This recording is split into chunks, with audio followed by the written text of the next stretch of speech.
ខ្ញុំបាទសូមអនកាយគោរពជំរាបសួរប្រិយមិត្តជាទីគោរពនិងជាទីស្នេហាក្នុងវិស័យទូកងយើងទាំងអស់គ្នាថ្ងៃនេះខ្ញុំនាំអារម្មណ៍បងប្អូនយើងទាំងអស់គ្នាមកទស្សនាទូកមួយឬក៏មកដឹងអំពីប្រវត្តិទូកមួយដែលមានប៉ានាមថាសំរោងជ័យមនីដេជះសែនជ័យឬក៏មានប៉ានាមថ្មីមួយទៀតនៅក្នុងឆ្នាំ2024ដែលបងប្អូនយើងប្រហែលជាស្គាល់ច្បាស់ហើយសំរោងជ័យមហាបវរធិបតីដោយទូកនេះស្ថិតនៅក្នុងវត្តមនីរាំងសីព្រៃសំរោងឃុំខ្សាច់អណ្ដែតស្រុកឆ្លងខេត្តកាត់ចេះដោយទូកនេះកសាងឡើងនៅក្នុងឆ្នាំ2008ឬក៏2009ដោយកសាងនោះទៅលើស្នាដៃរបស់ជាងចកត្រូវជាកូនសិស្សរបស់ជាងប៉នដែលជាជាងទូកកន្ទងខៀវដែលមានកេរ្តិ៍ឈ្មោះល្បីល្បាញនោះនៅក្នុងវត្តជើងឯកក្នុងដំណើរដែលបានកសាងនោះបាទនៅក្នុងឆ្នាំ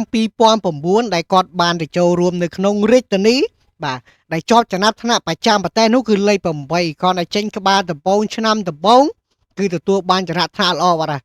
top 10ហ្នឹងពួកយើងបានហៅថា top 10ទទួលបានចរិតថ្នាក់លេខ8ប្រចាំឆ្នាំ2009បាទបើសិនជាយើងនិយាយអំពីប្រវត្តិនៃការប្រកួតរបស់គាត់តាំងពីឆ្នាំនោះបាទគាត់ជួបសិទ្ធិឲ្យជើងខ្លាំងមែនតើបាទតាមខ្ញុំនិយាយនោះទី1គឺលើប៉នដែតតែការនោះដូចជាមានឈ្មោះ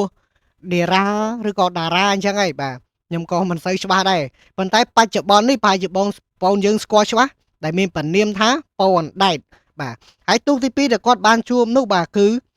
LXR អាហ្នឹងលុចស៊ីមែនបាទហើយទូកបន្ទាប់អ្នកកំពុងចាមយើងដែលជើងឯក2023ទូទាំងប្រទេសជាប់ Top 1នោះបាទគឺមហាទុនសាយហើយបន្ទាប់មកគាត់ជួបដូចជាសៀសែនជ័យបារមីដេជះបាទបើយើងរំលឹកនៅក្នុងឆ្នាំ2024ដែលជាឆ្នាំថ្មីថ្មោងមែនតើនេះបាទបន្ទាប់ពីគាត់មានការកាយកុនរួចរាល់ដោយស្នាដៃជើងហៀបបាទដែលកាយកុននៅក្នុងឆ្នាំ2024នេះគឺគាត់បានទៅចូលរួមនៅក្នុងរាជធានីទទួលបានចរិតថ្នាក់ល្អដែរបើយើងនិយាយទៅអង្គូសមបាទបើយើងនិយាយអំពីថ្នាក់ជាតិឬក៏ថ្នាក់ប្រទេសបាទជាប់ Top 11លេខ11បាទការប្រកួតទាំង3ថ្ងៃរបស់គាត់បាទថ្ងៃទី1គាត់ជួបជាមួយនឹងឆើទាសជ័យបារមីភ្នំអាណន់ដែលទទួលបានជ័យជំនះទៅលើឆើទាចំនួន2ជើងទាំងជើងទី1និងជើងទី2ហើយបន្តមកថ្ងៃទី2គាត់ជួបជាមួយនឹងរាំងទិលសាគរសែនជ័យចាញ់បាទបាទហើយគាត់ជួបជាមួយនឹងបាទថ្ងៃទី3នោះគឺជួបជាមួយនឹងមហាធិបតីបារមីជ្រៃមាសឈ្នះគ្នាម្នាក់មួយជើងបាទហើយ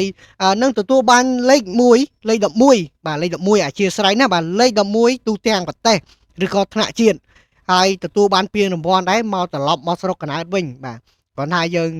ឈ្នះ3ចាញ់3បាទបើនិយាយទៅឈ្នះ3ចាញ់3ត្រូវហើយជាចុងបញ្ចប់នៃវីដេអូបងប្អូនយើងអាចកលេចមើលបាទចំនួនថ្មីរបស់គាត់នៅក្នុងឆ្នាំ2024បកកេះដោយស្នាដៃជើងហៀបបាទដែលដឹកចេញមកពីស្រុកនេះស្រុកនោះចឹងចឹងតាណាហ្មងទៅបាទដោយខេត្តស្ទឹងត្រែងហើយជាចុងបញ្ចប់វីដេអូខ្ញុំឲ្យបងប្អូនយើងមើលរូបរាងគាត់បន្តិចទៅបាទតើរូបរាងគាត់ចំនួនក្រោយនេះតើស្អាតប៉ុណ្ណា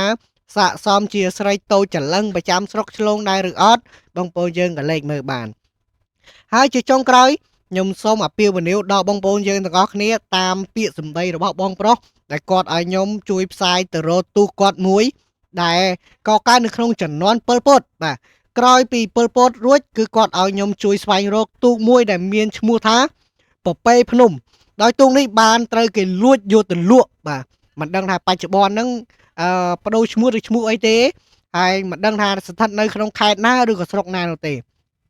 ចំណែកទូកនៅក្នុងរោងជ័យបាទរបស់បតព្រៃសំរោងនេះគឺមានចំនួនទូកច្រើនបើយើងគិតទៅបាទទូកសេរីចាស់ពីមុននោះបាទពពេភ្នំបាទជ័យសារ៉េតច័ន្ទកុមារហើយបន្ទាប់មកក្រោយនោះគឺសំរោងជ័យមរេដេជះដែលបច្ចុប្បន្ននេះគឺសំរោងជ័យមហាបវរធិបតីសែនជ័យបាទហើយក៏គាត់មានຂະຫນាតអន្តរជាតិដែរដែលមានឈ្មោះថាសំរោងជ័យដូចគ្នាដែរសំរោងជ័យមហាបវរធិបតីដូចគ្នា